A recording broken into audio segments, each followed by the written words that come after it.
Right బులెటిన్లో breaking news చూస్తున్నాం. Narsapuram MPDO Venkataramanarao missing case విషాదంగా ముగిసింది. ఏలూరు కాలువలో తూటికాడ మధ్య ఉన్న ఆయన మృతదేహం లభ్యమైంది. సెల్ ఫోన్ లొకేషన్ మిస్ అయిన 500 మీటర్ల దూరంలో వెంకటరమణారావు మృతదేహాన్ని గుర్తించింది ఎస్డీఆర్ఎఫ్ బృందం. వెంకటరమణారావు మృతదేహంగా అధికారికంగా ప్రకటించారు. గత పాలకుల ఒత్తిడి వల్లే ఆత్మహత్య చేసుకున్నారని వెంకటరమణారావు కుటుంబ సభ్యులు ఆవేదన వ్యక్తం చేశారు.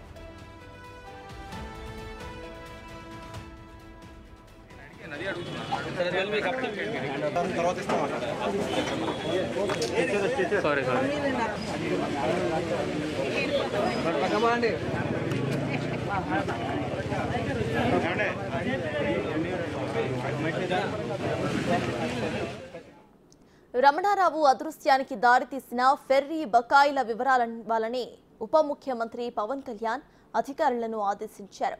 ఈ నెల 15న కృష్ణా జిల్లా పోరంకి మహాదేవపురం కాలనీలో తన ఇంటి నుంచి మచిలీపట్నం బయలుదేరిన ఆయన ఆ తర్వాత అదృశ్యమయ్యారు. అప్పటి నుంచి జాడు కోసం గాలింపు చర్యలు చేపట్టారు అధికారులు.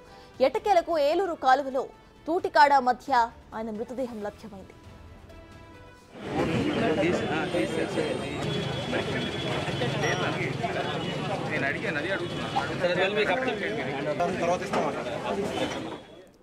ఇదే విషయంపై పూర్తి డీటెయిల్స్ మా ప్రతినిధి మల్లికార్జున్ అందిస్తారు. మల్లికార్జున్, చెప్పండి, అక్కడ వెంకటరమణారావు బాడీ అయితే అక్కడ లభ్యమైనట్టు తెలుస్తోంది. ప్రెసెంట్ అప్డేట్స్ ఏంటి? అయితే నర్సాపురం ఎంపీడీఓ ఈ మిస్సింగ్ కేసుకు సంబంధించి విషాదాంతం కూడా ముగిసింది. ఏదైతే